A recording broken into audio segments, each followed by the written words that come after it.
Assalamualaikum warahmatullahi wabarakatuh. Kepada yang terhormat Bapak Ibu tim penguji PPG uji kinerja dalam jabatan batch 1 2025. Perkenalkan, nama saya Ismail.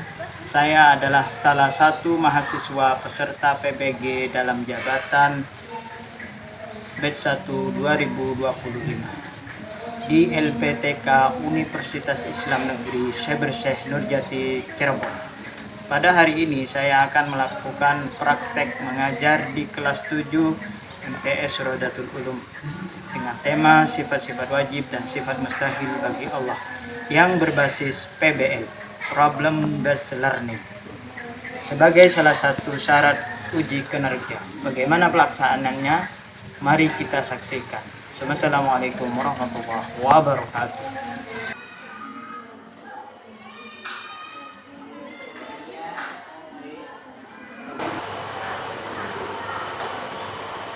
Assalamualaikum warahmatullahi wabarakatuh. Waalaikumsalam warahmatullahi wabarakatuh.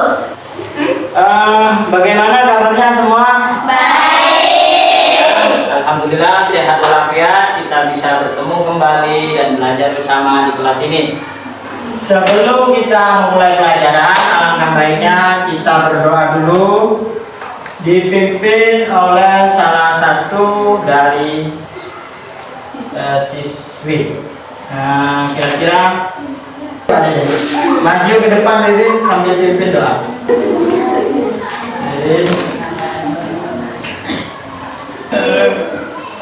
Bismillahirrahmanirrahim. Rabbi sholli sadri wa yassirli amri wahlul 'uqdatam min lisani yafqahu qawli. Rabbi zidni ilman warzuqni fahman birahmatika ya arhamar rahimin. Billahi wa sunnati rasulihi wa du'a ilal huda wa dalalata alal khairi ibtira wajhillahi wa mardatihi wa qurbihi wa sawabi. Sebelum kita memulai pelajaran, alangkah baiknya kita terlebih dahulu senam otak ya, senam otak. Dengan cara kita mengepal tangan. Kemarin juga ya, mengepal tangan, yaitu dengan cara satu dikepal, satunya dilepaskan, satunya dikepal, satunya. Karena kalau otak kita tidak sinkron, maka biasanya ini akan dilepas dua-duanya atau dikepal dua-duanya. Maka harus kita sebelum belajar senam dulu biar otak kita itu berfungsi secara maksimal. Saya hitung sampai 10 ya. Senam otaknya pakai jarak tangan. Ketika saya bilang 1, itu tangan kanan yang dibuka, 2 tangan kiri yang dibuka ya. Coba 1, 2, 1, 2, 1, 2. Satu kali lagi sampai 10 saya hitungnya. 1, 2, 3, 4, 5, 6, 7, 8, 9, 10. Oke. Nah, setelah senam otak, kita untuk menyehatkan badan, kita semangatkan dulu dengan cara kita tepuk pramuka. 1, 2, 3. Tepuk pramuka. Satu kali lagi, sama-sama. Tepuk pramuka. Oke. Sekarang kita absensi dulu. Absensi.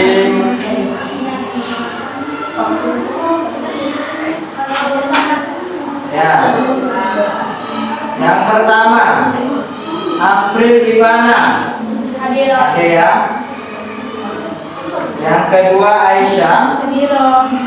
Yang ketiga Al-Laila. Laila Dwi Alia Dwi Aprilia Amelia Anisatul Umar Aula Wulandari Putri Savitri Nur Aini Nurul Qamariyah Robiatul Adawiyah Lisa Hasanatul Husna Riyanti Maulidiyah Ulfa Hasanah Wila Darmayu Taskia Amelia Khairunisa Vita Permala Siti Aisyah Elsa Savitri Tiara Rizka Jelita Putri Habibah Siti Alisa ya. Itu untuk absen-absen yang sudah kita lakukan. Berikutnya ini kita motivasi belajar ya. Kita ini mengamati tentang sifat-sifat wajib bagi Allah dan sifat mustahil bagi Allah, dan bagaimana nanti korelasi atau hubungannya di kehidupan nyata ini. Nah, tujuan pembelajaran kita yaitu dengan kita mempelajari sifat-sifat wajib dan sifat mustahil itu, kita dapat mengenal Allah meskipun tidak secara zati, karena memang secara zati itu tidak boleh ya. Allah menegaskan tafakkaru fi khalqillah wa la tafakkaru fi dzatillah. Pikirkanlah makhluk Allah tapi jangan pernah memikirkan zat Allah, karena kita itu tidak mampu untuk memikirkan zat Allah Subhanahu wa taala. Nah, dari pembelajaran ini kita nanti dapat memetik tujuan pembelajaran kita tentang mempelajari sifat Allah itu adalah mengenal Allah. Bagaimana sesungguhnya Allah itu. Jadi seperti itu ya. Nah, sebelum kita pas masuk ke materi, ini ada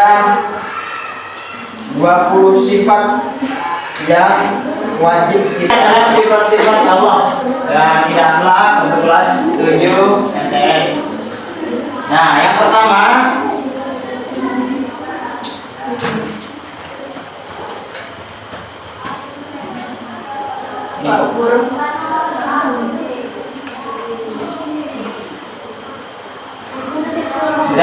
nah ini kita masuk pada tema kita, yaitu mengenal sifat-sifat Allah. Kelihatan nggak? Kelihatan, Pak. Ya.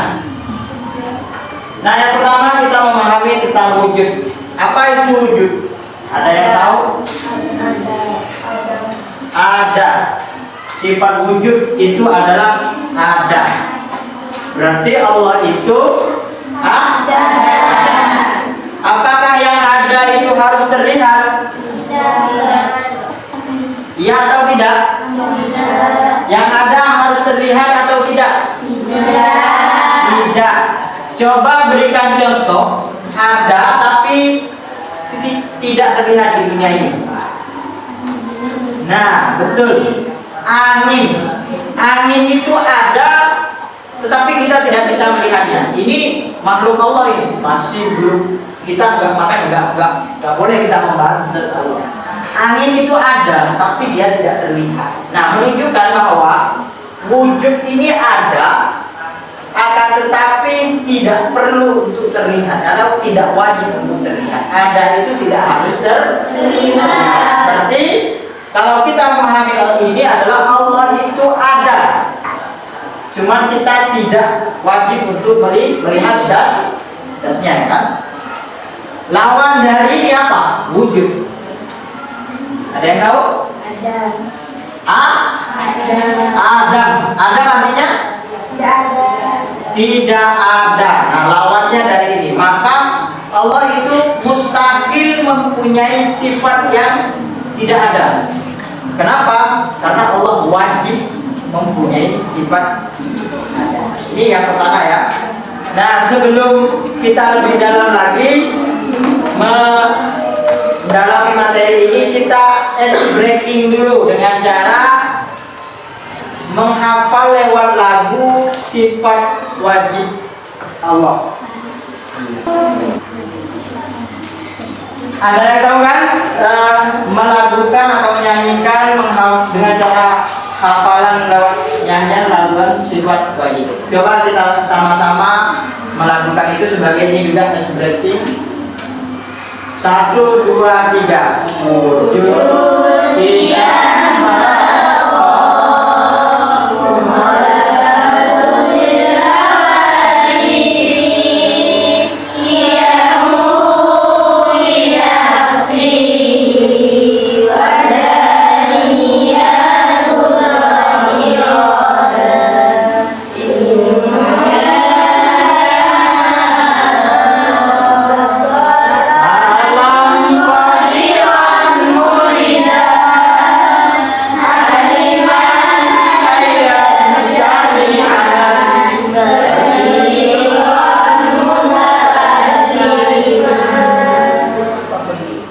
satu kali lagi. wujud kita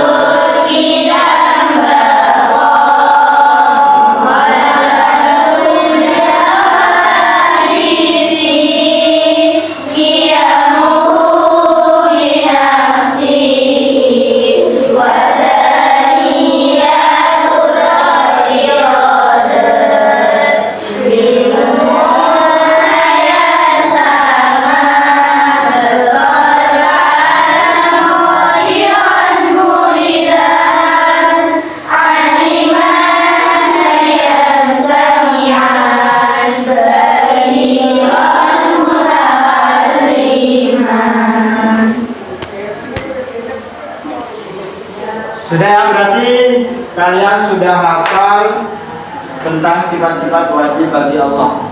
Nah, itu juga kewajiban kita untuk menghafalnya. Kenapa? Karena dengan menghafal itu kita dapat mengenal Allah. Nah, dalil lain mengatakan man arafa nafsahu faqad arafa rabbahu. Barang siapa mengenal dirinya, dia juga akan mengenal Allah. Jadi kalau kita nggak mengenal, tidak hafal nih, kita nggak kenal pada diri kita ya. Nah, ketika kita hafal berarti kita mengenal diri kita. Bahwa kenapa? Allah memberikan akal kepada kita untuk digunakan. Nah, akal itu diberikan Allah untuk kita gunakan, mengenal diri kita dan juga mengenal Allah. Itu ya. Nah, sekarang kita juga akan memperdalam daripada tema tadi.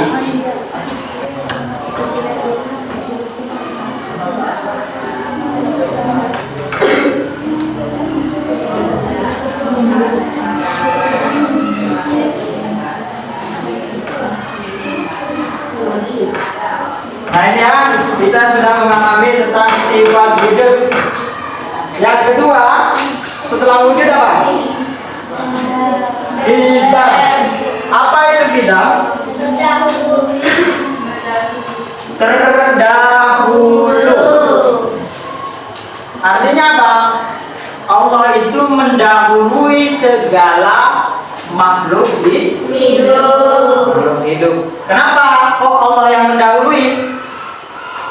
Karena Allah Maha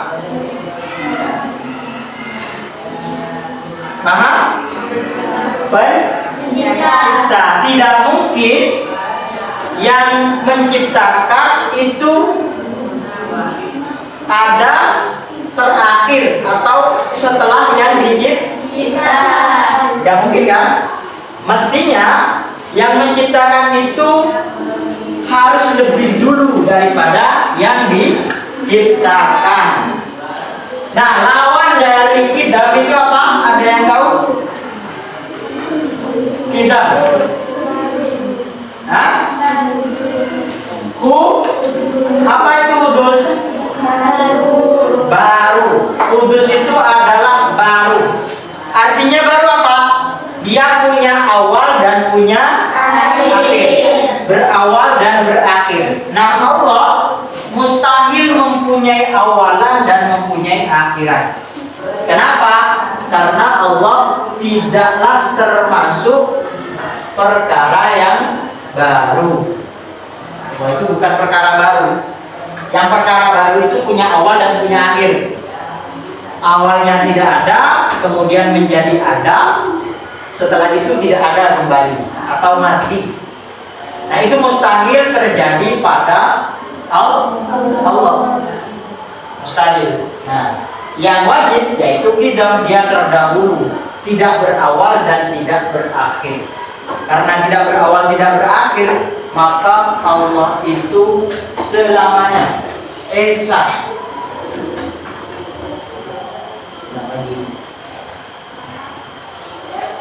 Oke. Yang ketiga yaitu sifat pelan-pelan beda. Sifat baqa. Baqa artinya kekal. Kenapa Allah itu harus kekal? Kenapa Allah itu mempunyai sifat kekal? Ada yang tahu? Nah, sekarang lawan atau sifat mustahil kekal adalah fana. Fana itu artinya rusak atau hancur atau binasa atau mati dan sebagainya. Nah, dari sifat Allah yang baqa ini menunjukkan Allah itu adalah zat yang maha kuasa dari atas segala sesuatu. Sehingga apapun yang selain Allah itu pasti akan binasa, akan hancur, akan mati, yang disebut dengan fana. Maka Allah mustahil mempunyai sifat fana itu sendiri. Oke. Terus yang berikutnya setelah bapak apa? Mukhalafatul lil hawadisi. Apa artinya mukhalafatul lil hawadisi? Berbeda dengan makhluk. Allah itu tidak sama dengan makhluk atau disebut berbeda dengan makhluk. Kenapa? Karena laisa kamitslihi syai'un. Tidak ada sesuatu yang bisa menyamai Allah. Karena Allah ini yang menjadikan makhluk, tidak mungkin yang menjadikan itu akan sama dengan makhluknya. Nah, sifat mustahil yang berlawanan dengan ini kira-kira apa? Mumasalatul lil hawadisi. Apa arti dari mumasalatul lil hawadis? Serupa dengan makhluk. Maka mustahil Allah mempunyai sifat keserupaan dengan makhluk. Kenapa? Karena makhluk itu adalah manusia yang lemah, manusia yang tidak punya kekuatan. Maka Allah mustahil mempunyai sifat lemah, sifat kekurangan, sifat yang punya kelemahan. Itu mustahil. Mustahil ya. Sehingga mukhalafatul lil hawadis itu wajib ada pada diri Allah. Nah, sebenarnya kita bingung nih, wajib itu apa sih? Apakah dikerjakan dapat pahala, ditinggalkan dapat dosa? Wajib dalam ilmu tauhid tidak sama pengertiannya dengan wajib dalam ilmu fikih. Kalau dalam ilmu fikih, wajib itu adalah jika dikerjakan dapat pahala, jika ditinggalkan dapat dosa. Tapi wajib dalam ilmu tauhid itu adalah sesuatu yang harus ada. Jadi wajib dalam ilmu tauhid itu berarti Allah harus mempunyai sifat ini yang 20 ini. Sifat apa tadi? Wujud, idam, baqa, mukhalafatul lil hawadisi dan seterusnya. Kenapa kok seperti itu? Karena tadi itu perbedaan antara manusia dengan Allah Subhanahu wa taala, makhluk dengan Allah Subhanahu wa taala. Nah, kira-kira ada masalah atau konsepsi nggak? Miskonsepsi terkait dengan ini? Atau kita lanjut dulu ya? Yang kelima. Kelima ya? Kelima. Yang kelima itu adalah irodah. Irodah itu apa? Ada yang tahu? Irodah.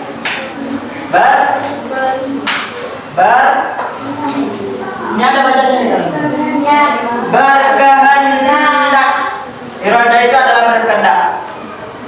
Jadi setiap segala sesuatu yang terjadi di muka bumi atau di alam ini itu adalah kehendak daripada Allah Subhanahu wa Ta'ala. Tidak ada yang terjadi itu hanya kebetulan, atau tidak ada yang terjadi itu hanya Allah bermain-main. Semua itu karena iradah Allah Subhanahu wa Ta'ala. Nah, lawan dari atau sifat mustahil dari iradah ini apa? Karohah itu apa artinya? Terpaksa.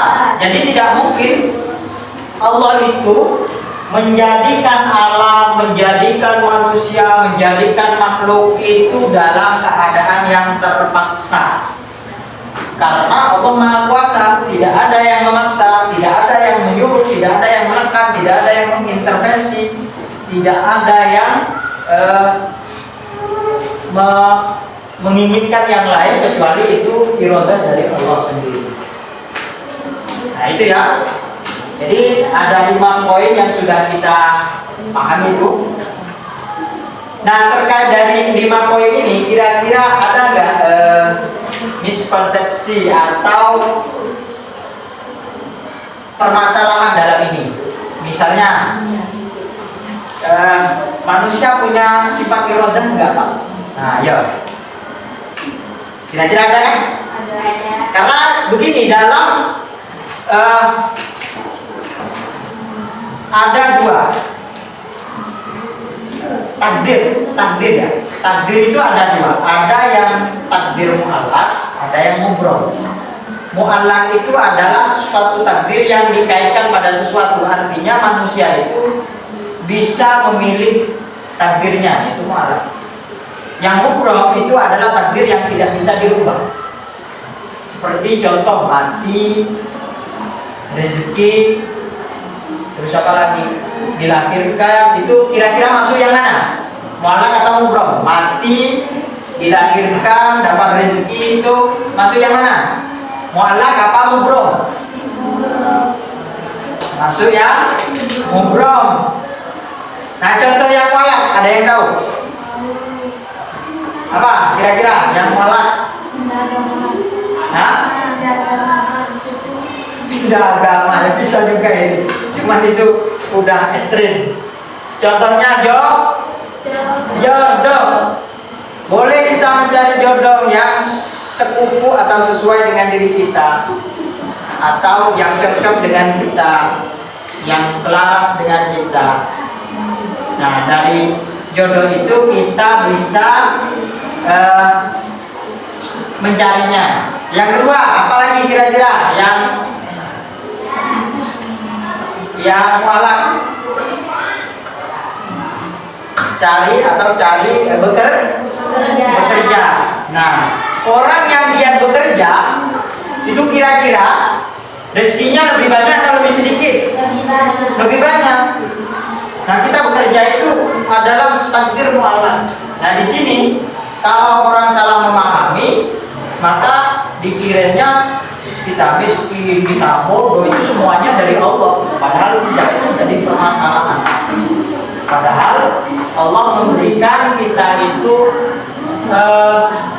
iradah yang namanya iradah juz'iyah. Iradah juz'iyah itu adalah iradah yang bagian dari tubuh kita bisa kita kendali. Contohnya kita nih, kita haus.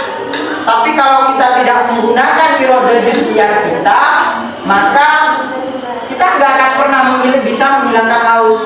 Kenapa? Meskipun ada air 1 gelas di depannya, tapi ketika kita tidak menggunakan iradah juz'iyahnya, tidak mau mengambil, ini juz'iyah ini, bagian dari tangan kita itu juz, mengambil dan meminumnya, maka kita akan tetap merasakan haus. Oleh sebab itu Allah memberikan irodah juz'iyah kepada manusia yang nantinya digunakan untuk sebagai kekuatan atau kehendak kita yang bisa kita pilih. Nah itu ya. Nah ini. Nah dari sini kita diskusi kelompok. Nah ini ada LKPD gambar kerja siswa. Kalian diskusikan terus nanti presentasi satu. Ke depan maju dan presentasikan nanti ya.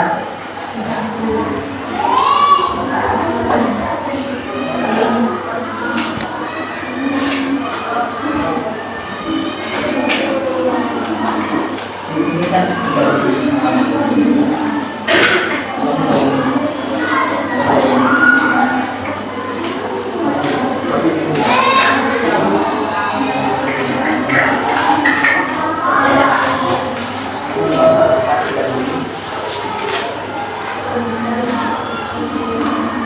ya, dan sambil diskusikan, sambil dibaca dan ditulis nanti. Kayak kemarin. Ya, empat kali. Sama. Kali.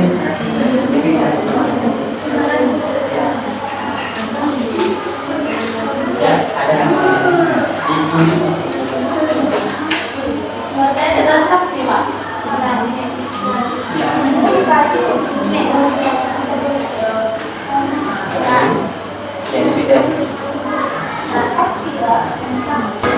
Itu dengan semua yang saya ceritakan tulis kita pada kita yang tulis diskusikan dan jelaskan tentang sama tulis di bawahnya nanti sama itu ya ikuti saya ya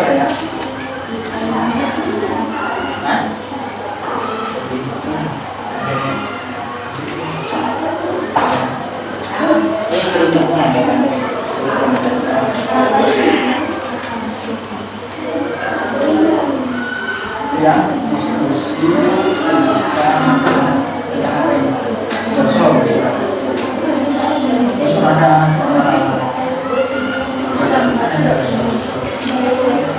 jadi dari 20 sifat itu kan cuma ada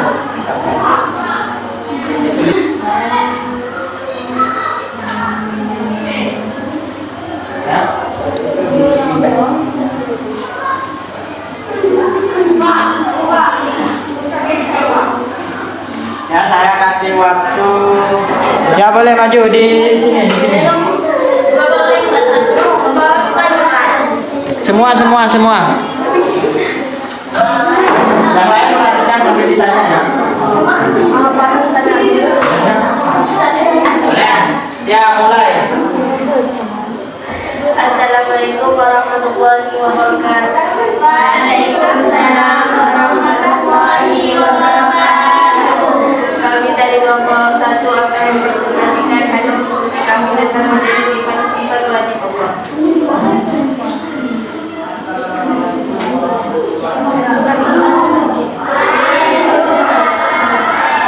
Diskusikan dan jelaskan tentang sifat Allah. Artinya yang maha mengetahui, sedangkan selalu artinya yang tidak tahu. Sesungguhnya Allah saja maha mengetahui atas segala sesuatu. Kira-kira kesimpulannya itu ini kan? Tidak mempunyai sifat mengetahui atau alimun. Yang mana sifat Allah tidak sama dengan manusia. Manusia mengetahui dengan cara belajar, sedangkan Allah tidak perlu belajar untuk mengetahui segala sesuatu. Nah, jadi kesimpulan daripada pembelajaran sifat Allah yang alimun itu adalah Allah mengetahui. Pengetahuan Allah itu tidak seperti manusia, yang mana manusia itu kalau pengen tahu harus belajar.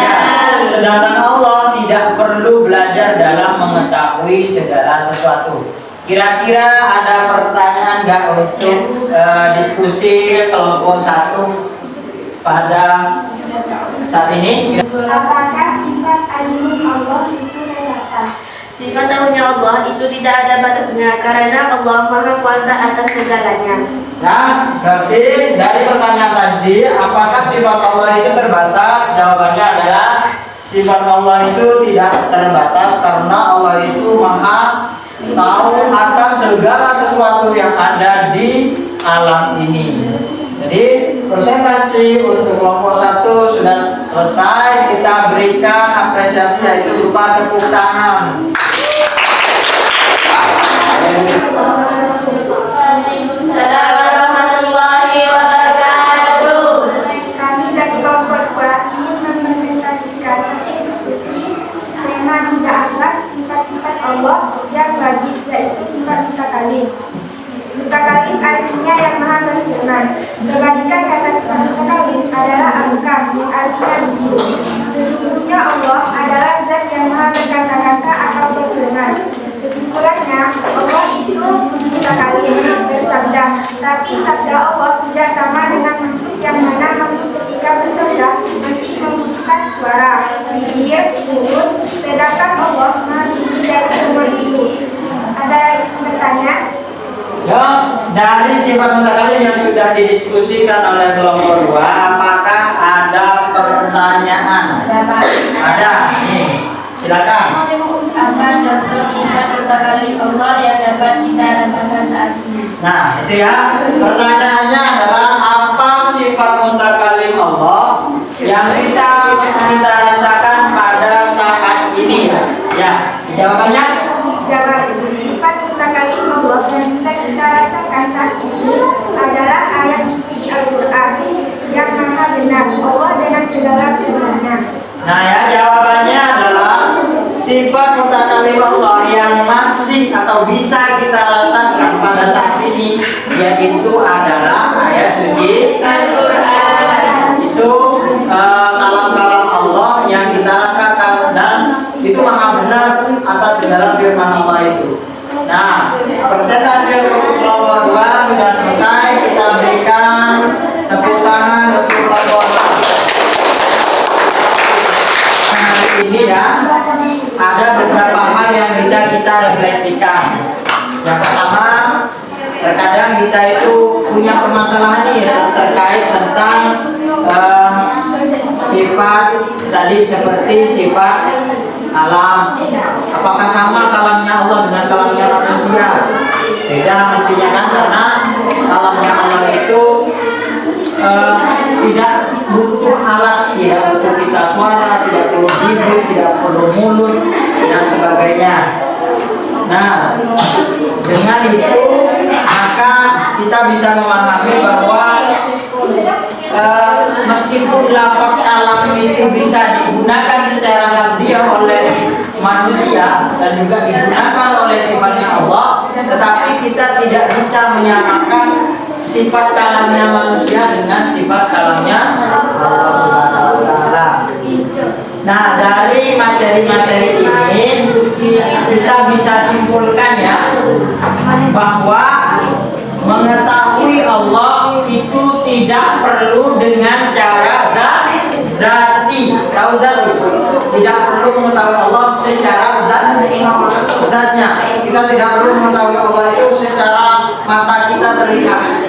Cukup kita mengetahui sifat-sifat Allah, maka kita sudah dianggap atau termasuk yaitu namanya mengenal Allah.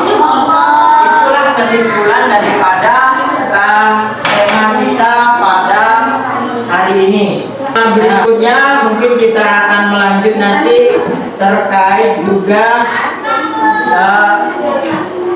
dari sifat 20 itu ada 4 sifat Allah yang perlu kita bedakan antara satu dengan yang lainnya, seperti sifat nafsiyah, salbiyah, sifat ma'ani dan sifat ma'nawi. Terakhir, dari kegiatan belajar mengajar kita pada pagi hari ini, kita ucapkan alhamdulillah. Kita baca dulu doa setelah belajar.